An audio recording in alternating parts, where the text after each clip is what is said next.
Quanto à nomenclatura, é importante porque quando você se fala em jargão, né? Toda profissão tem um jargão. Se você falar OT para um profissional que não seja da mecânica, ele não vai entender. No entanto, se você falar para um profissional das 4 rodas, de náutica, da aviação, ele irá reconhecer o que é OT. Então é importante a partir de hoje nós não chamarmos mais de sensor de posição do freio-brequim, mas sim CKP. Porque se você for para o Chile, por exemplo, chamar de sensor de posição do freio-brequim, pode ser que não se entenda. No entanto, se falar CKP, vai ser entendido. Tá? Então vamos lá. O que é o sensor EOT? Esse E é de motor, o O é de óleo, o T é de temperatura. Então qual é a nomenclatura universal para o sensor de temperatura do óleo? EOT. Ok? Vamos lá. EOT. Qual é a temperatura que eu tenho que identificar nesse sensor? Tá aí, ó. Pessoal, o motor não foi ligado. Então o motor está na temperatura ambiente. O óleo também está na temperatura ambiente. Tá bom? Ó, 29 graus. Então, no caso, se a moto chegar na oficina, tem que deixar esfriar, por exemplo, o motor. Não, o importante é o seguinte, por exemplo, se o motor está ligado, já é outro valor que eu vou identificar no meu scanner. Por quê? Porque se ele permanecer 29 graus e o óleo quente, ele está incorreto. Porque se o óleo está quente, qual é o sensor que tem que enviar essa informação à central? É o EOT. Então bora fazer isso. Você vai aqui, por favor. Será que ele é sensível à temperatura, à variação de temperatura? Vamos ver agora. Aqui ele, ó. Eu vou aquecer. Mostra pro pessoal aí.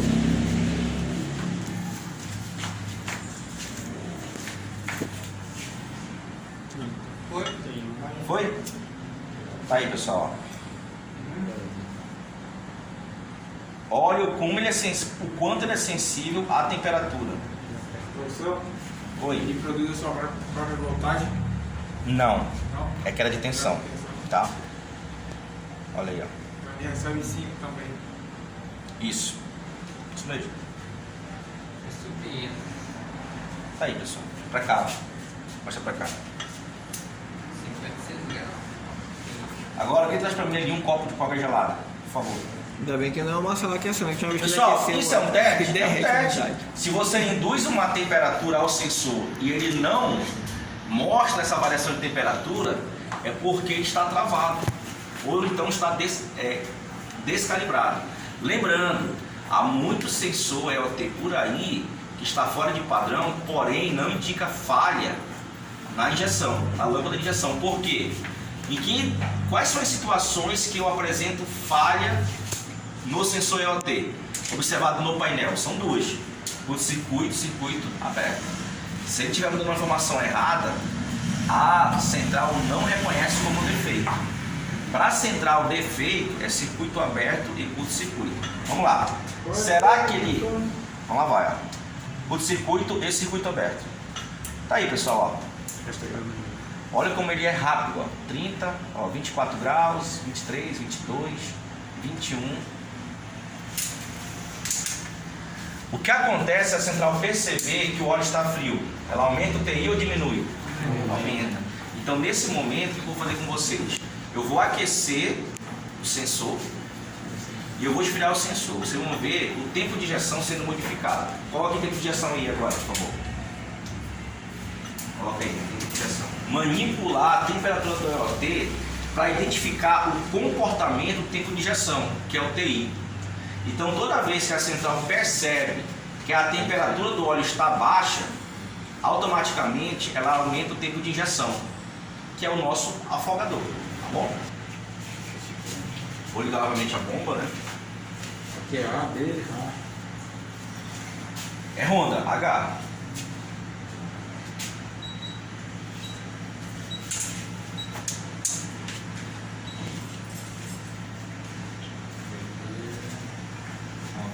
Honda. Aí vai lá em fan e vai em titância de 50. O motor é fan, no entanto a injeção é titância de 50. Aqui apareceu o manual. Manual, ok. Vai lá em fan 150 ou titância de 50. Foi bom o choque, olha. O que acontece? Está faltando um aterramento. Aí eu aterrei justamente porque estava insuficiente o que Dá o tempo de injeção. isso, injeção ok. Aí vai lá em parâmetros. Aí vai em tempo de injeção. Então vamos lá. Neste momento nós iremos manipular o EOT, tá ligado? Nós vamos manipular o EOT para ver o comportamento do TI, ou seja, o tempo de injeção. Vocês vão observar que se porventura a central perceber por meio do EOT que o óleo está frio, o tempo de injeção vai aumentar, que é o afogador, tá bom?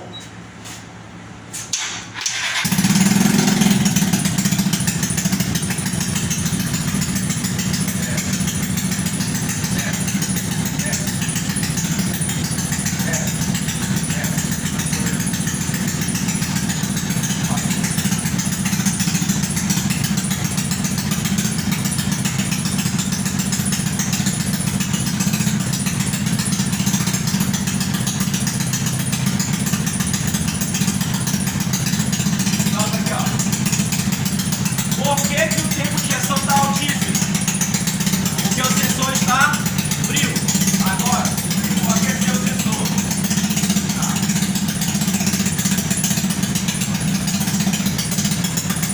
Nesse momento, eu ia aquecer o sensor.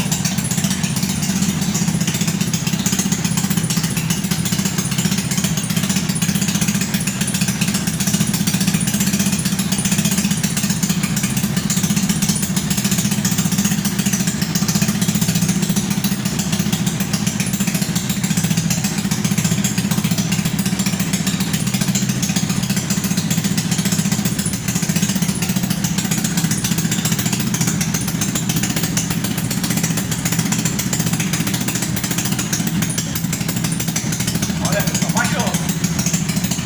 Tá? Ao aquecer, ele diminui.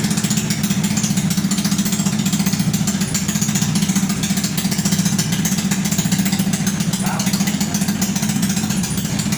Irei aquecer o EOT.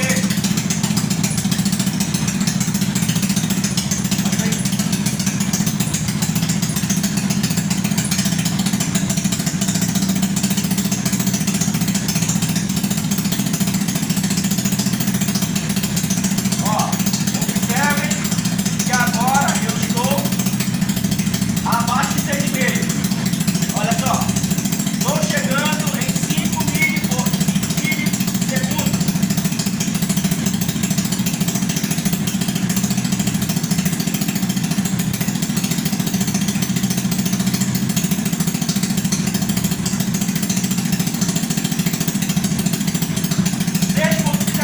Agora eu vou desligar o sensor.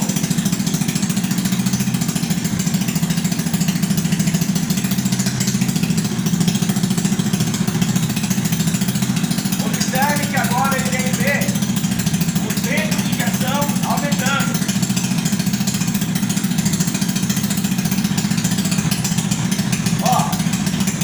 Desce novamente.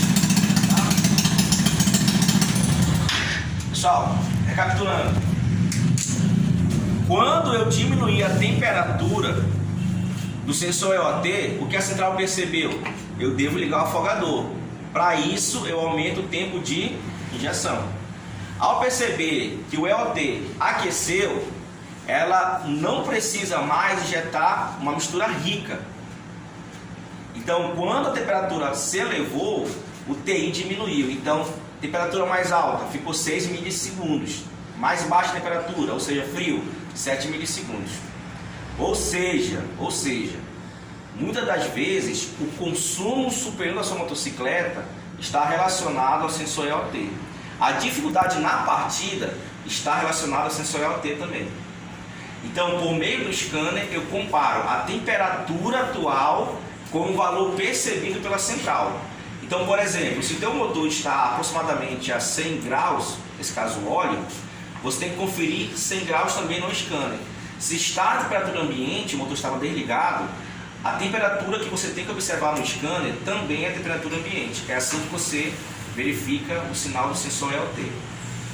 Neste momento já conferiu o sensor EOT lá da NT, graus.